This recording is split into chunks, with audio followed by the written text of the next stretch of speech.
ladies and gentlemen, and welcome to the School of Science. My name is Luke, and this is the post-match for Minnesota versus Everton. Minnesota 4, Everton 0. Now, I would try and come to Everton's defence in some way, shape or another, because this can go two ways. On one side of the argument, you can say Minnesota are currently in the middle of their season. They're currently on a 4-win streak. They're doing well. Adrian Heath has got them running well. And that's why they beat us, because this is only our second game. And we've basically just been training against ourselves. We don't know very much about the MLS team and that whole rigmarole. On the other hand, it was absolutely dreadful just for the fact that no one really showed any true spine in that squad.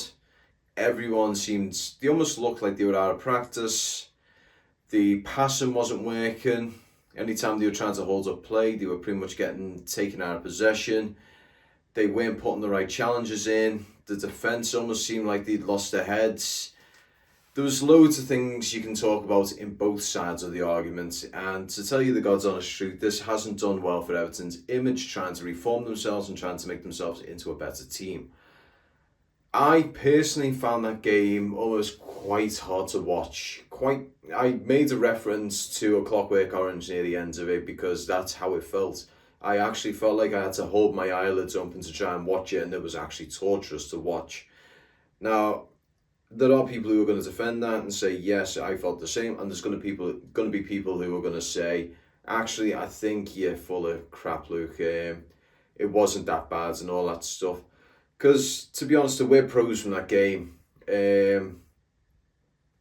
I had to think about them as well. Oh, God. In the second half, we did play a fair bit better with the kids out. And that is, quite frankly, if I was a first-team player and I heard someone say that, I would probably be having a very long look in the mirror and thinking, what the hell am I doing wrong? Because the fact that kids are going out there and putting out a better shift than some of the guys who are worth apparently 10 times the amount those kids are worth, or even 100 times what some of them kids are worth, it's quite frankly disgusting. I mean, the fact that Reece Welsh and Isaac Price put in a better shift, and Lewis Dobbin as well, the fact that those guys put a better shift in than the likes of Dominic Calvert-Lewin, Abdoulaye Doucouré, Tom Davies, that has to speak some certain volumes, because quite frankly they are the kids, and the likes of Calvert-Lewin, Abdoulaye Doucouré, Tom Davies, these were part of an under-21s team or even an under-23s team that won some significant stuff on the international stage. They should be bossing it against the likes of Minnesota.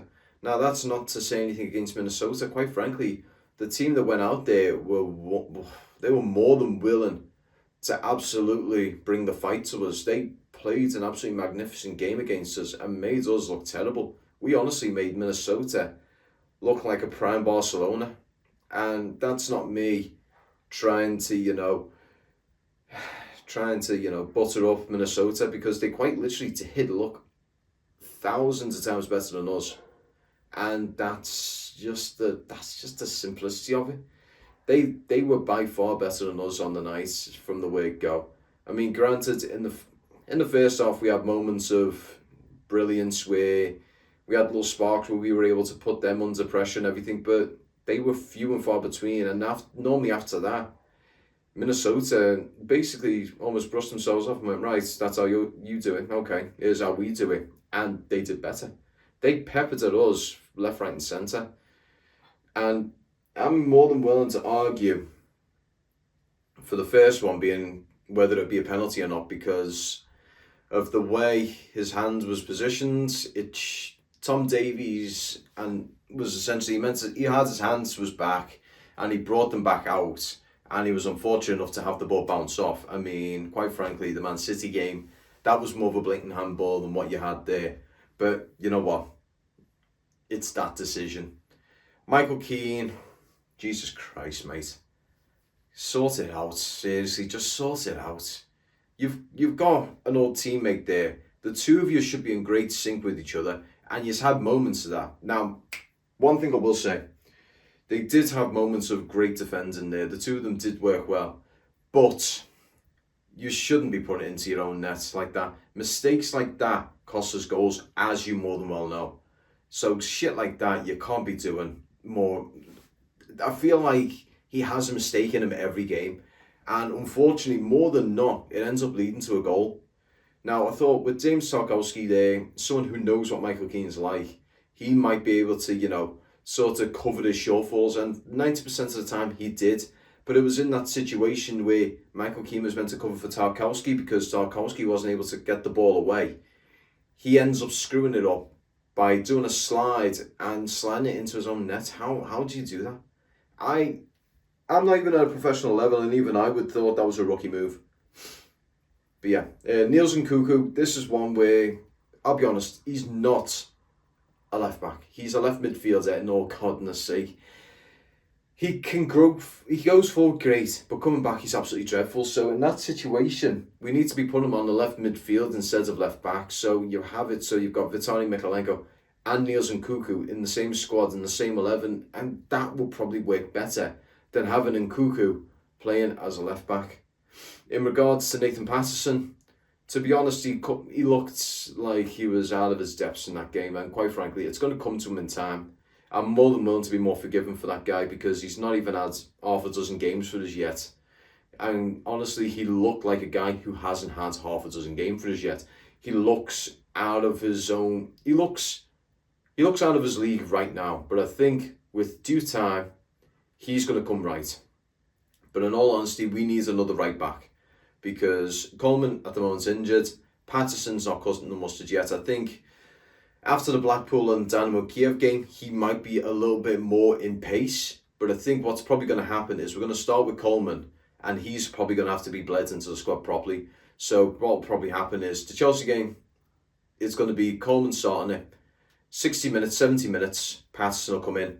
Next game, they're going to do the same again, but it's going to be an extra 10 minutes and an extra 10 minutes until it's going to get to the point where Coleman, it's going to reverse to Coleman at that point, where Patterson will start, and then 60 minutes into the game, Coleman will take over, and then 70 minutes, Coleman will take over, and then 80 minutes, until Patterson's the main feature. And then in League Cup games or FA Cup games, Seamus Coleman will probably be the one who starts out, and then Patterson will come in later on. We start with the weakened squad and then strengthen it up as time goes on. That's how it's probably going to end up going. But yeah, in the likes of Calvert-Lewin, I've said this many a times, he's a great person for when it comes to the finishing product, but his ability to work with the ball at his feet is just woeful. It's championship sort of quality. He seems to get it caught between his feet, and he just can't seem to get the final product with his feet. He's the sort of player who's great when it comes to having the ball lobbed into him and getting his head on it. That's great. He's brilliant for that. But we need someone who's going to be around him, who's going to actually try and provide the ball or get the ball at the feet and actually be comfortable at the feet. So then you've got two dynamics in that sort of regard. Now, regarding Dele Alli, Jesus Christ, how do you miss from 2 yards out? Well, not even 2 yards out. It was essentially right by the goal line. How do you mess that up? I've seen football players who've managed to stumble it in their goal accidentally. Take Everton versus Fiorentina at Goodison Park. Andy Johnson literally has the ball stumble into him and he manages to stumble it into the goal. How do you manage to stumble it away from the goal? You had the biggest target in front of you and you somehow managed to get it sideways and away from the goal. That's honestly a talent in of its own right. But yeah, guys, I'll be honest, I can't really think of much more to really argue about. Quite frankly, there's a lot for Frank Lampard to work with, likewise with Ashley Cole and the rest of the coaching squad, because the team itself, they're getting in their own way at this point in time. They're making mistakes that they shouldn't be making, and they're too scared. Once they've made a mistake, they seem to be too scared to try and get the ball and try and recover and try and make up for the mistake that they've made. And to be honest, it can't keep going. If we do this in the Premier League, we're going down next season, honestly. We can't keep making these sorts of mistakes, and it can be trained out. But right now, I do think Frank Lampard will need to get, I was saying 2 to 3 more signings, but quite frankly, it's going to need to be 4 or 5 at this point, because the main starters don't have people who are whispering in the wind saying, "You fuck up, I'm going to get you. I'm going to take your place," because they don't have anyone there. The only people we've got behind them are kids, and we don't have the chutzpah to sort of bring the kids into the squads, into the Premier League. We just don't seem to want to do it. It's only when we're in dire straits that we start doing it. And granted, we get good results out of it. I mean, Everton, Chelsea last season at Stamford Bridge, half the squad was kids, and they brought the game to Chelsea. And hell, we drew at them 1-1 at Stamford Bridge. And Chelsea at that point under Thomas Tuchel, they were still an absolute juggernaut of a squad, and it was one that most teams hated going to, especially at Stamford Bridge. So we had kids who were doing that. So what's going to probably end up happening is Frank's probably going to get to the end of his season and say, "You know what? Off you guys might as well just find another squad and fuck off. I'm going to put the kids in." And to be honest, I wouldn't actually be too surprised if that ends up happening in the Premier League this season if they don't start pulling the weight. Now, granted, it's pre-season, it's friendlies and all that. I know that whole rigmarole. And you know what? I would like to say that after the Arsenal game, I was like, okay, it's pre-season, it's friendlies, it's the lads getting warmed up and getting ready for the Premier League. I understand that whole stuff. But at this point in time, they should have started trying to, get some sort of formation and fluidity together. And granted, he did this sort of style in the 4-4-2, or sorry, no, more like a 4-5-1 in that game, and it didn't seem to stick. So I think we need to go back to the 3 centre-backs, 2 wing-backs, and work around that. That seems to be the formation that we work well with, so we need to stick to that for the time being and try and slowly bleed another formation in. Maybe test it out in cup games or test it out in friendlies in between games. But for the time being, we need to find something that's going to stick, because right now it's not looking great in Everton's sort of situation. I do hate to say it, but that was a team that looked like they were struggling with relegation.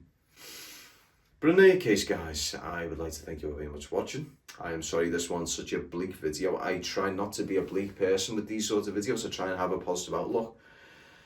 But that game, there was very, very, very little positive outlook. I mean, that was probably the worst game I've seen since we got battered 5-2 by Watford. But I would like to say, if you've enjoyed the video, I mean, if anyone's enjoyed this video, I do commend you. You have a very good outlook on the universe. But yeah, I'd like to say thank you very much for watching.